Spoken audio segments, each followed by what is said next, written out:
Hi friends, welcome back to 10-minute recaps. Today, I'm going to explain an awesome science fiction action film from 2016 titled, Max Steel. Spoilers ahead. Watch out and take care. The movie begins with Max and his mother, Molly, unpacking their stuff after moving to their old house. They lived there with Max's father, Jim, before he died. After that, they have moved around many times and Max is convinced they would never settle down in one place ever. Max notices pictures of star constellations and galaxies on the wall that his father created. After that, he begins to feel strange as electric devices around him suddenly crackle and his hand movements can interfere with pictures shown on TV. The next morning, he stops by in front of a closed, abandoned facility of Tech, then heads for school. Along the way, a girl hits him, causing him to fall off. She checks on him and asks him to meet her later after school to check in on his bike. At school, his teacher immediately recognizes him as the son of Jim McGrath, seemingly a renowned scientist in the community. Sophia, the girl who hit him earlier, repairs his bike, then he drives home to find his mother receiving a guest, Miles, an old co-worker of his dad. Turns out that Miles was the one who convinced his mother to move back to their old town. While Max, Molly, and Miles are having dinner, Miles tells them that he was there at the night of the accident that took Jim's life and that he has rebuilt Tech without Jim ever since. Max still feels uneasy due to the fact that he barely knows his father more than any other people, especially since he does not know what happened to him. Meanwhile, two scientists are playing ping pong in a facility when they are surprised by a glowing entity waking up from the containment. The water molecules seem to defy gravity and form weird shapes, so they report a breach, and a group of soldiers is tasked to deal with the awakened subject. They seem to fight off a mysterious little creature before a blackout happens, which also affects the neighborhood as far as Max's house. After checking the electrical system, Max overhears Molly telling Miles that she is hesitant to tell the whole story to his son. After the dinner, Miles gives Max his business card and offers him to come by Tech anytime so he can show him around. Max goes to his room and looks up Miles' name on the internet to find any relation to the fatal explosion at Tech that killed his father. Many people believed it was a tornado, but unanswered questions still linger. Suddenly, the computer shuts off and Max produces a wave of glowing liquid energy from his hands which interrupts the electricity. He panics and tries to hide his hand, but he only causes more disruption to nearby electrical devices. The next day, he experiments with his new powers with old appliances, resulting in all of them being burnt because he overloads them. At school, Sophia invites him to a renowned Thai restaurant tomorrow. The excitement causes Max to disrupt the vending machine behind him to spit out its drinks which other students happily grab. Max goes home and explores more with his powers, but cannot find any clue relating to his condition on the internet. In the evening, he confronts his mom who is chilling on the back porch, asking why she has not told him anything about his father.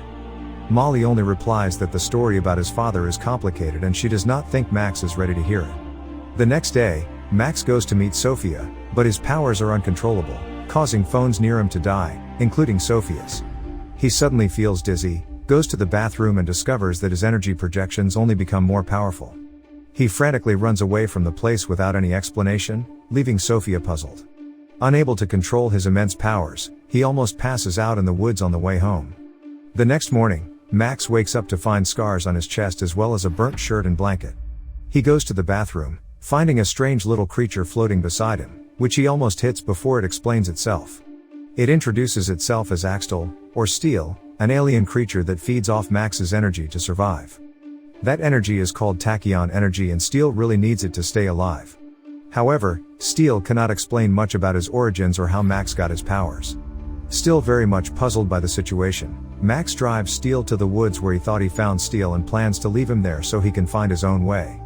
However, several black SUVs stop by and the men inside, armed with guns, are shooting at them.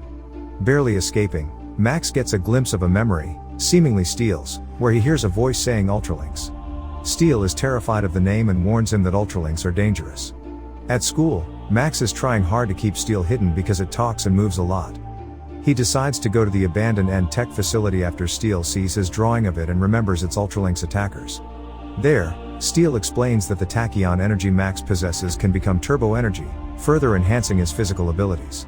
Max is able to punch a wall, do parkours, and run faster. He is having a good time training his powers when he almost falls off, but Steel quickly aids him by encasing him with armor. That armor enables him to harmonize with Max and allows Max to fly or go into battle position. However, Max is reluctant to harmonize with Steel as he is unsure of what effects it will impose on him. Eventually, Max catches another glimpse of memory. This time he sees Jim with Steel. He realizes Steel knows his father, but Steel is still unsure of the details. However, it recognizes that the tornado that happened the night Jim died was caused by Ultralinks. They are so powerful that they can manipulate matters, including air, to cause giant storms. Max goes to see Miles, hoping he can tell him the truth about his father. Along the way, he realizes the men who were shooting him earlier are following him, so he drives in circles to confuse them. Luckily, he bumps into Sophia and politely asks her to drive him to End Tech while he instructs Steel to separate from him and lure the men away. Miles receives them warmly. Unfortunately, Miles is also hesitant to tell Max about his father. Then Max gets a headache again when Miles is showing him his father's dream, a power core to control power stronger than what man may have created. He hurriedly runs home again, leaving Miles and Sophia puzzled. Along the way, he realizes a storm is forming, probably an Ultralink coming after him. He attempts to hide but to no avail as the storm is too powerful. Luckily, Steel finds him, and they harmonize for a brief moment to counterattack the Ultralink. Max catches another memory. This time he knows his father had the same powers like him and that Steel is actually an Ultralink. He disconnects himself from Steel, devastated by the reality that Steel only uses his energy to survive, and sends it away. Arriving home, Max is cornered by the men with guns. He thinks her mother is kidnapped by the men, then runs to Sophia's house to borrow her phone and truck, and calls Miles. Miles tells him that his mother is brought to the old End Tech facility, so he heads there. Meanwhile, Sophia calls Molly, who is safe at home, surrounded by those men, asking about Max. Molly does not know where Max is either, but she tells her that everything is alright and she will call her back. After hanging up the phone, Molly exclaims to the men that they should take orders from her instead of from Miles, as she is still the majority shareholder of End Tech. She also learns of Miles' plan to kill Steel, thus she instructs them to find Max. Max arrives at the old End Tech facility and discovers the old power core his father used. He gets another flashback where he sees his dad teaming up with Steel to turn on the power core to fend off the evil Ultralinks.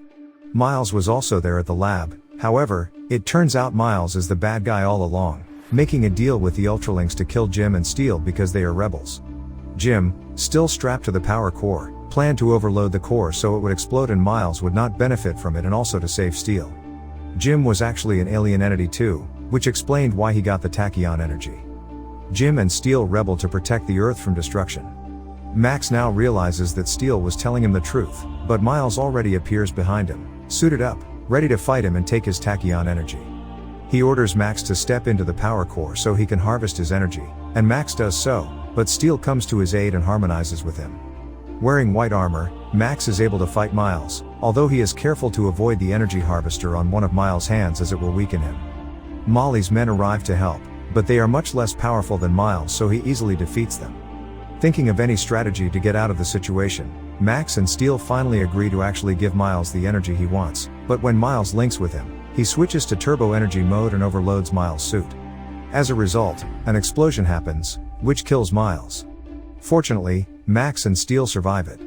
Molly arrives to embrace Max and greets Steel, telling it that if she knew Steel was still alive, she would not have abandoned him all those years ago. They go home where Max can rest and finally remembers more good memories about his father. The next day, Max pays a visit to Sophia to return her truck and thanks her for helping him. I hope you guys enjoyed this video. Hit that like button if you did, subscribe if you're new. And at last, I'll say stay well, stay safe, thanks.